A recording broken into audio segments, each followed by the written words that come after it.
नया कोरोना आ चुका है, लेकिन पुराने तरीके से सियासत जोर शोर से चल रही है। कोरोना को लेकर बहुत सारी बातें नेता कह रहे हैं, बहुत सारी थ्योरी सोशल मीडिया पर डाल रहे हैं और बहुत सारे तरीके से इसमें सियासत करने की कोशिश की जा रही है। चीन के बहुत सारे वीडियो वायरल हो चुके हैं। भारत के करोड़ों लोगों के जान का सवाल है, इसीलिए सियासी बवाल में मत फंसिए। सच्ची और तथ्यों पर आधारित ये रिपोर्ट देखिए। एक दिन में 3 करोड़ 70 लाख से ज्यादा कोरोना के इन्फेक्शन। दिसंबर के शुरुआती 3 हफ्तों में 24 करोड़ 80 लाख से ज्यादा लोग इन्फेक्टेड।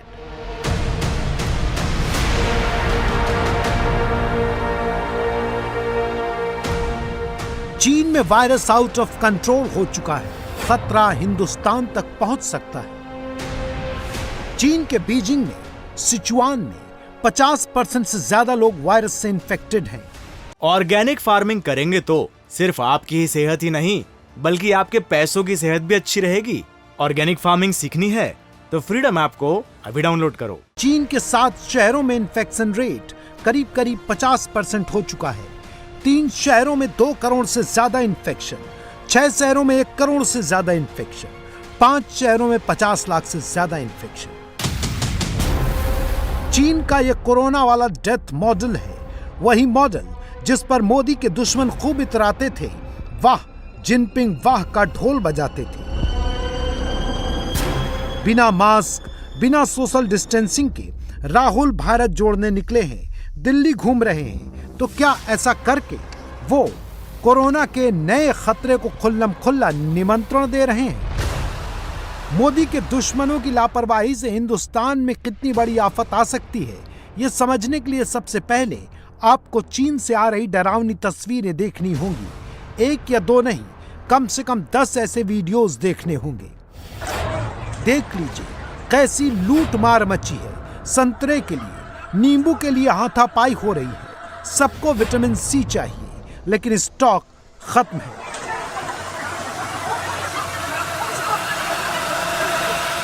दवाओं की किल्लत हो गई है, लोग मारे मारे फिर रहे हैं। दवा ना मिले तो केमिस्ट का ही सिर फोड़ रहे हैं।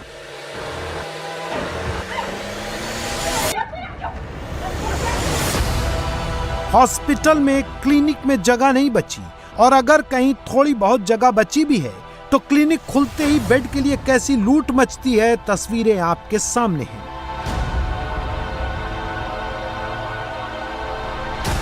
जो वायरस की चपेट में आया, या तो उसके सिर के काले बाल सफेद हो रहे हैं, या फिर हाई फीवर की वजह से सोकर उठने के बाद मरीज अपने मुंह से, अपने पूरे शरीर से सफेद रंग का धुआं छोड़ रहे हैं। कहीं डिलीवरी बॉय डिलीवरी से पहले ही कोलैप्स कर रहे हैं। कहीं साइकिल वाला बीच सड़क पर साइकिल से ही गिरकर मर रहा है। ये वीडियो देखिए, एक बेड पर लेटे कोरोना के मरीज नहीं, उन मरीजों की लाशें हैं। बाहर लाशें, अंदर लाशें, स्टोर रूम में लाशें, लाशें ही लाशें।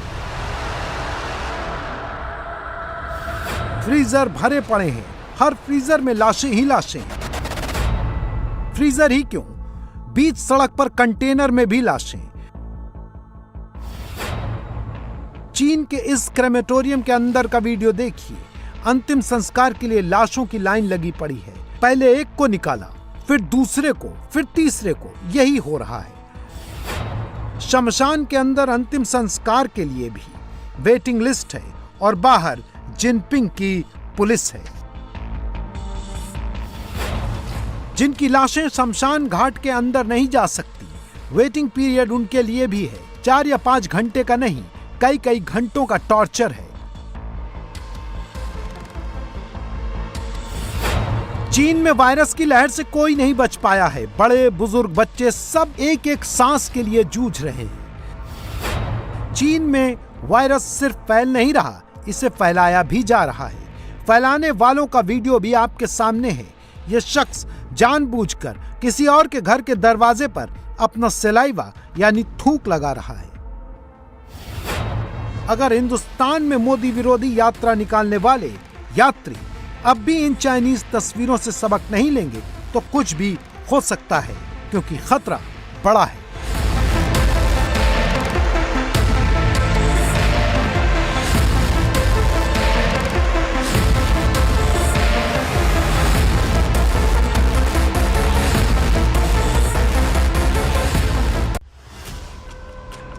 कोरोना के डर से चीन के लोग ब्लड डोनेट नहीं कर रहे।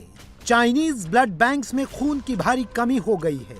वहां के ब्लड बैंक्स में सिर्फ 3 दिन के लिए खून बचा है। चीन में वायरस से मरने वालों की दुर्गति पूरी दुनिया देख रही है। अब तो हालत ये हो गई है कि शमशान घाट की लंबी लंबी कतारों से बचने के लिए मारे गए परिवार वालों के लोग बीच सड़क पर ही मृतकों को जला रहे हैं।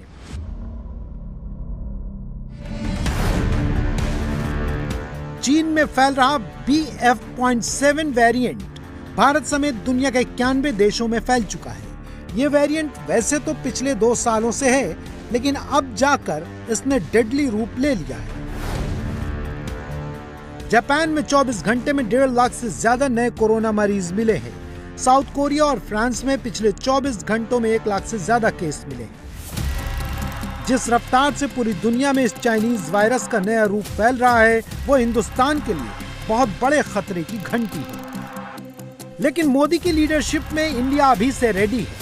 इंटरनेशनल फ्लाइट से वापस आ रहे यात्रियों की रैंडम टेस्टिंग शुरू हो गई। देश में आज कोविड का केस बढ़ा है। देश में कोविड महामारी न फैले, उसके लिए हम अलर्ट मोड पर काम कर रहे हैं। हमने एयर सर्वेलेंस भी चालू किया है, सुएज सर्वेलेंस भी चालू किया है, ह्यूमन सर्वेलेंस तो हो ही रहा है। ये तीनों सर्वेलेंस से पता चल रहा है कि अभी दिल्ली और मुंबई में सुएज और एयर सर्वेलेंस में RNA मिला है। उसको देखते आने वाले दिनों में क्या क्या प्रिकॉशन लेना है, उस लिए हम सभी राज्यों को अलर्ट दे रहे हैं, राज्यों के साथ इंफॉर्मेशन शेयर कर रहे हैं। हम देश के सभी नागरिक को भी अलर्ट करना चाहते हैं कि आप मास्क का उपयोग करें, आप जरूरत बिना कारण से भीड़ में न जाइए, सैनिटाइजर का उपयोग करें, कोविड एप्रोप्रिएट बिहेवियर का पालन करें, ताकि हम कोविड को रोक पाए और देश को सुरक्षित रख पाए। चीन, Hong Kong, Bangkok, Japan, South Korea, हर वो देश जहां कोरोना कहर बरपा रहा है, वहां से वापस आने वालों को लेकर मोदी सरकार चौकन्ना है। मगर दूसरी तरफ मोदी के वो दुश्मन हैं जो इस वायरस के नए खतरे से जानते बूझते भी अनजान हैं। चीन में लोगों के प्राण निकल रहे हैं। हिंदुस्तान में मोदी के दुश्मनों की यात्रा ही खत्म नहीं हो रही है। भारत जोड़ने वाली यात्रा में मेड इन चाइना कोरोना को हल्के में ले रहे Rahul made in China products की खूब वाहवाही करते दिखते हैं। सच्चा मुकाबला दुनिया में, सच्चा मुकाबला चाइना और हिंदुस्तान के बीच में है। ठीक है, मुकाबला आर्थिक है। ये आपके जो सेलफोन है, ये आपकी जो शर्ट है, जूते हैं, इसके पीछे आप देखिए, प्रेस वालों के जो कैमरा है इसके पीछे देखिए, उसके पीछे आपको लिखा दिखेगा मेड इन चाइना। हमें शर्ट के पीछे, सेलफोन के पीछे, जूतों के नीचे मेड इन इंडिया लिखना है। और एक ऐसा दिन आना चाहिए जब शंघाई में कोई युवा नए जूते खरीदे, उसके नीचे देखे made in new Delhi India. ये हिंदुस्तान चाहिए। मेड इन इंडिया प्रोडक्ट्स की वकालत करने वाले राहुल शायद भूल गए हैं कि जो जयराम रमेश आज उनके राइट हैंड बनकर राहुल के साथ देश भ्रमण करने निकले हैं, उन्हीं जयराम रमेश ने 18 जुलाई 2020 को मेड इन इंडिया वैक्सीन को बोगस बताया था, ट्रायल पर सवाल खड़े किए थे। उन्हीं जयराम रमेश ने वैक्सीन का जिक्र करके मोदी को विश्व गुरु का नाम दिया था। कांग्रेस पार्टी के शशि थरूर और दूसरे कई नेताओं ने भी मेड इन इंडिया वैक्सीन पर प्रश्न चिन्ह खड़े किए। खुद राहुल ने कई मौकों पर मोदी की मेड इन इंडिया वैक्सीन नीति पर सवाल उठाए और वो अभी भी कोरोना वायरस की नई लहर पर मोदी की चेतावनी को हल्के में ले रहे हैं। इसे कुछ सैंपल से समझिए। पहला सैंपल, मोदी के लिए कोविड वहां, यात्रा जहां जैसे टेक्स्ट फिट कर दिए गए हैं। दूसरा सैंपल, कोरोना तो बहाना है, राहुल की यात्रा को रुकवाना है जैसे बोल लिखे गए। तीसरा सैंपल देखिए, कोरोना का नया वेरिएंट तो सितंबर में आ गया, फिर मोदी ने दिसंबर में राहुल को चिट्ठी क्यों लिखी?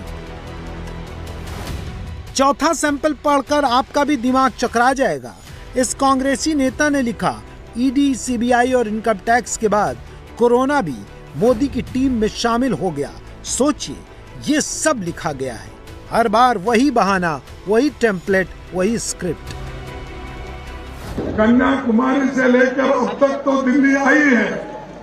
ये देखकर यहाँ के सरकार को, बीजेपी को ऐसा हो रहा है, वो डर गए हैं, इसीलिए ये कोविड का बहाना बीच में लाए हैं।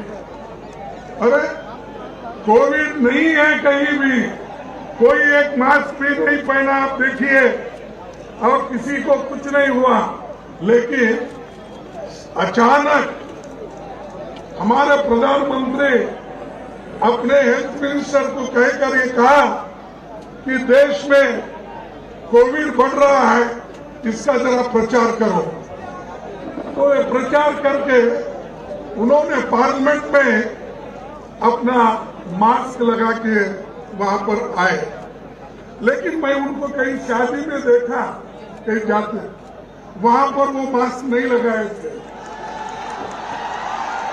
उनका मास्क नहीं था। अरे आप खुद मास्क बाहर नहीं पहनते हो, पार्लियामेंट में आकर ऐसा मास्क पहनते हो। ये सिर्फ डराने के लिए, आप में डर पैदा करने के लिए, लोगों में डर पैदा करके इस यात्रा को तोड़ने की कोशिश कर रहे हैं। लेकिन हम डरने वाले। एक शहर में रोज 5 लाख लोग मर रहे हैं चाइना में, ये खबर मैंने देखी। करोड़ों लोग एफेक्टेड हो गए। खरगे साहब, आपको मैं यही याद दिलाऊंगा कि आपके पूर्व में भी जब कोरोना आया था तो आपके नेता ने क्या कहा था, ये ताली बजाने से क्या होगा, ये मोदी की कोविड लेने से क्या होगा, वैक्सीन। मैंने कहा था कि नहीं कहा था? ये गंभीर मामला है, इसको गंभीरता से समझे खरगे साहब, मैं आपसे आग्रह करूंगा। एक तरफ राहुल बिना मास्क के भीड़ इकट्ठा करके कोरोना को ठेंगा दिखाते हुए यात्रा में बिजी थे, दूसरी तरफ राहुल की सोशल मीडिया वाली टीम ट्विटर पर अलग नैरेटिव सेट करने पर व्यस्त थी। रोक सको तो रोक लो वाला माहौल बनाया गया। कोरोना को मोदी की टीम वाला बताया गया। कोरोना मंत्र का जाप कर रहे मोदी, ये तक फैलाया गया। और ये सब तब हुआ जब नई एडवाइजरी जारी होने के बाद खुद कैमरे पर जयराम रमेश ने कहा था कि अब सब मास्क लगाकर आएंगे, पूरी सावधानी बरतेंगे। कोरोना ना कांग्रेस बीजेपी नहीं है, कोरोना एक वायरस है, वो सब के लिए है। ना कोरोना का कोई धर्म है, ना कोरोना का कोई राजनीतिक विचारधारा है। कोरोना के नाम पर, कोरोना का बहाना बना करके जो राजनीतिक चालबाजी की जा रही है ना, हम उस पर सवाल उठा रहे हैं। कोरोना का प्रोटोकॉल जो सरकार लाएगी उसको पहले भी फॉलो किए थे, आगे भी फॉलो करेंगे। लेकिन ये प्रोटोकॉल कब लाया जा रहा है, क्यों लाया जा रहा है, किसके लिए लाया जा रहा है, इस पे भी आंख खोल करके सवाल करेंगे। आज सुबह से मैं मास्क पहना हूं और आज सुबह मैंने सभी भारत यात्रियों से गुजारिश की वो मास्क पहने। कल सभी लोग मास्क पहनेंगे।